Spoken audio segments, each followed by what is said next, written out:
the issue that I want to raise through you, sir, is that unfortunately the community of artists, performing artists especially, have no voice and no representation generally. There are hardly any discussions. I said I want to give you a small example.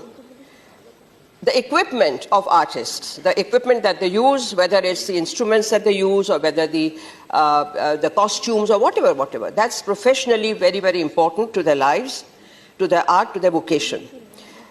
So there is hardly any arrangement or any, convenient way to ensure them. Number two, sir, when they travel, Air India is our own airline, and I always travel by Air India unless I have to travel by another one where the Air India doesn't go. So Air India, if it breaks the instruments, professional instruments, I want to give you an example of recent. 1st November, very eminent sitarists traveled to JFK, New York on 1st November. 2nd November was the performance. This is an example, sir. And almost costing 4 lakhs, the sitar was given to them at JFK Airport, broken vertically and horizontally. Whereas they had packed it as per the international norms, the instruments have to be packed properly and fragile and all these stickers have to be put. Sir, they had the concert on 2nd November.